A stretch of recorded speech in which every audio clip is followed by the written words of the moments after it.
जो दूसरे शहरों से दिल्ली में इलाज कराने के लिए आते हैं। इस वक्त तस्वीरें मैं आपको एम्स अस्पताल की दिखा रही हूँ। दिल्ली का सबसे बड़ा अस्पताल है जहाँ पर अच्छा इलाज पाने के लिए लोग दूर दराज से आते हैं, अलग अलग राज्यों से आते हैं, लेकिन पैसों की कमी होने के कारण कोई होटल अफोर्ड नहीं कर सकता। तो ऐसे में कई सारे लोगों को कैसे अपनी रात बितानी पड़ रही है, ये सर्द रात कितनी मुश्किलों से बितानी पड़ रही है, कितनी चुनौतियों से बितानी पड़ रही है, वो तस्वीरें दिखाना बहुत ज़रूरी है। क्योंकि आंकड़ा ये कहता है कि बीते 15 दिनों में सड़क पर रहने की वजह से या कहें सर्दी की वजह से करीबन 44 लोगों की मौत हो चुकी है। ऐसे में सरकारी व्यवस्थाओं और तंत्रों पर भी बड़े सवाल खड़े हो रहे हैं। ज़रा पीछे देखिए, आपको नज़र आएगा कि कितने सारे लोग इस वक्त सड़क पर बैठे हुए हैं। ये अस्पताल और मेट्रो स्टेशन के बाहर का इलाका है। AIIMS metro station gate number 2 इस जगह को कहते हैं, जहां पर ये लोग जो हैं, चाहे महिलाएं हों, बुजुर्ग हों या बच्चे हों, रात अपनी बिताने के लिए मजबूर आपको नजर आएंगे। वहीं आपको बता दें कि 2026 में centre for holistic development organisation की तरफ से ये दावा किया गया है कि करीब 8000 लोग इस वक्त सड़क पर हैं। और इसलिए ये तस्वीर कहीं ज़्यादा ज़रूरी हो जाती है, क्योंकि जब आप यहाँ से गुजरते हैं तो एम्स अस्पताल यानी कि दक्षिणी दिल्ली के पास पड़ने वाला ये अस्पताल मुख्य सड़कों में से एक आता है, मुख्य जगहों में से एक आता है, VIP जोन्स में से एक आता है। यानी कि तमाम नेता यहाँ से ज़रूर गुजरते हैं, चाहे वो बड़े बड़े नेता हों, विपक्ष की पार्टियों के हों, लेकिन इन लोगों के लिए यानी कि इस सर्द रात में तड़पने वाले लोगों के लिए, ठुठुराने वाले लोगों के लिए कितने लोग सवाल उठा रहे हैं, ये भी ज़रूर आप ध्यान दीजिए। तस्वीरें मैं इसीलिए आपको दिखाने के लिए पहुंची हूँ कि इस ठंड में कैसे गुजारा करना पड़ रहा है लोगों को। रिपोर्ट्स ही कहती हैं कि बीते 15 दिनों के अंदर 44 लोगों की मौत हो गई है। कड़ाके की ठंड से एक बार फिर जो बेघर और गरीब लोग हैं उनकी जान पर भारी असर पड़ रहा है। उनका चेहरा देखिए, आपको उनकी तस्वीरें देखना बहुत ज़रूरी है। उनकी पीड़ा और उनका दर्द समझना बहुत मुश्किल है। कई सारी महिलाएं भी आपको ऐसे में नज़र आ रही हैं। बहुत मुश्किल है ऐसे में इन लोगों के जो परेशानियां हैं उसको आप समझें, तभी आपको समझ आएगा कि जो सरकार के इंतज़ामात हैं वो कितने नाकाफ़ी हैं। जो सरकार है उसकी तरफ से रैन बसेरा और अस्थाई आश्रय गृह जो हैं वो ज़रूर बनाए गए हैं, लेकिन ज़मीनी हकीकत क्या है वो आपको यहाँ से देखकर समझ आएगी। आखिर उन आश्रय जो अस्थाई आश्रय गृह हैं वहाँ लोग क्यों नहीं जा पा रहे हैं, क्यों जो रैन बसेरे बनाए गए हैं वो नाकाफ़ी हैं, वो भी हम इस रिपोर्ट में जानने और समझने की कोशिश करेंगे। मुझे कई सारी महिलाएं नज़र आ रही हैं और क्योंकि सड़क पर बैठने की वजह से, पूरी रात यहाँ गुजारने की वजह से महिलाओं की सुरक्षा पर भी बहुत बड़ा सवाल उठता है। तो मैं चाहूँगी कि मैं कुछ महिलाओं से यहाँ पर बात करूँ जो कि हमें इस तरफ नज़र आ रहे हैं। आपसे हमने उधर बात की थी जब कंबल लेने के लिए आप पहुँचे थे, कंबल मिला आपको? नहीं मिला। नहीं मिल पाया, कंबल भी नहीं मिल पाया? नहीं मिला। सारी पहुँचे लेकिन कंबल नहीं दिया? एक भी नहीं मिला, एक भी कंबल नहीं है। गाड़ी भी चले गए, 2-4 आदमी के बांट दिए, दिखावा करके चले गए। आपको भी नहीं मिला?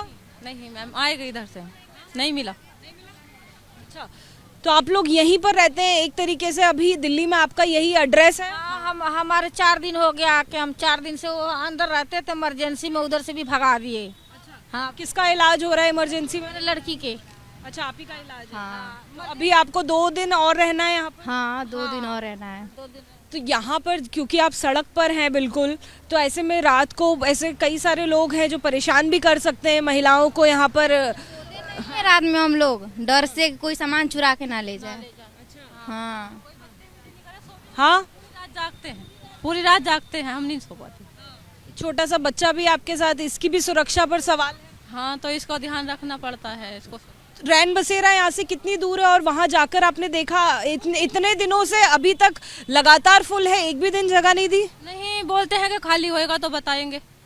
हाँ, तो नंबर लिया है आपका, बताएंगे कैसे? नहीं, नंबर नहीं लिया। आने सुबह ही आ जाना तो पूछ लेना एक बार। तो गई थी आप सुबह को पूछा? गए थे तो फुल था, उधर खाली नहीं हुआ भी नहीं था। रात को भी गई थी? रात को नहीं गए थे, वो सुबह ही बोलते कि सुबह आके मालूम करना पड़ता। कोई जाता है तो एंट्री लेते हैं उधर। हाँ, हम लोग आश्रय गृह और जो रैन बसेरा है वहाँ जाके ज़रूर पूछेंगे कि आखिर ऐसा क्यों है, लेकिन ये तस्वीरें कई सारे सवाल खड़े करती हैं। मैं और लोगों से भी यहाँ पर बात करती हूँ और आप तक उनकी बात ज़रूर पहुँचाऊँगी। क्या नाम हुआ आपका? सालेहीन। आप कहाँ से आए हो? सोजुड़ मुजफ्फरनगर। अच्छा, यहाँ पर क्यों रहना पड़ रहा है? क्या रैन बसेरों में आपको जगह नहीं दी जा रही? नहीं गए थे आप पूछने के लिए? जी, हॉस्पिटल से तो बाहर निकाल देते हैं। हाँ, अस्पताल से बाहर निकाल देते हैं। जो यहाँ पर टेंट्स लगे हुए हैं, जो रैन बसेरे हैं, वहाँ पर नहीं जाने देते? वहाँ पर हम गए नहीं हैं जी, यहीं पर। क्या कारण है, वहाँ क्यों नहीं गए? बस इनसे चला नहीं जाता ना, चलने फिरने में ज़्यादा दिक्कत होती है। कौन है जिनका इलाज कराने आए हैं? अम्मी है जी, क्या हुआ है अम्मी को? कैंसर है। अभी कितने दिन आपको यहाँ रुकना पड़ेगा? अभी कुछ पता नहीं, लेकिन परसों तक का इरादा है। अच्छा, क्या बोला है अभी डॉक्टर ने? परसों तक बुलाया है? जी नहीं, कीमो तो इनकी फाइनल हो गई है। आज डॉक्टर से मिल चुके हैं, दवाई उन्होंने लिख दी है। दूसरे डॉक्टर से मिल रहे हैं, इनके साथ ही साथ आंखों का भी इलाज चला रहे हैं जी। जी, कुछ और भी लोग आपको देखिए, लोगों की संख्या देखिए आप, कोई एक आध लोग नहीं है।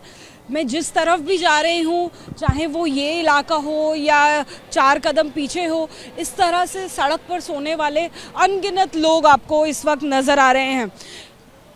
कहाँ से आए हैं आप लोग? बिहार से आए हैं। किसका इलाज चल रहा है? ये बच्ची का चल रहा है इलाज। क्या हुआ बच्ची को? हार्ट का प्रोग्राम है। दिल की परेशानी है। तो आप लोगों को यहाँ क्यों रुकना पड़ रहा है? क्या करिए, उधर बाहर से गार्ड लोग भगा रहे हैं, उधर जगह नहीं मिल रहा है, तो क्या करें, यहाँ पर रुके हैं। जो रैन बसेरे हैं वहाँ पर नहीं जगह दे रहे? जगह नहीं है, वहाँ पर बेड खाली नहीं है। नहीं। आप गई थी तो महिला को भी जगह नहीं मिल रही? ना मिलल। कितने दिनों से यहाँ पर रुके हुए हैं? आज 8-9 दिन हो गए। 8-9 दिन से आप यहीं पर रहते हैं? पर रहते हैं हम लोग। इसमें भी कभी आते हैं गार्ड लोग, तो यहाँ से भी भगा देते हैं। उधर बाहर खड़ा रहते हैं, फिर चले जाते हैं, तो फिर आकर यहाँ बैठते हैं। इसका करा ब्लड होता है। हाँ, वही बच्ची के। हाँ जी, तो बहुत मुश्किल में जो परिवार हैं आपको नज़र आ रहे हैं। यहाँ पे भी कोई सो रहा है? अच्छा जी, किन परिस्थितियों में और कितनी मुश्किल में जो लोग हैं इतनी सर्दी की रात को गुजार रहे हैं, वो आप देखिए, समझिए। क्योंकि जब हम घर पर रहते हैं, घर पर बैठ के देखते हैं, तो हमें शायद मुश्किलें समझ ना आए, लेकिन ग्राउंड रियलिटी ये बताती है कि जो सरकार ने व्यवस्था की है वो नाकाफ़ी क्यों है।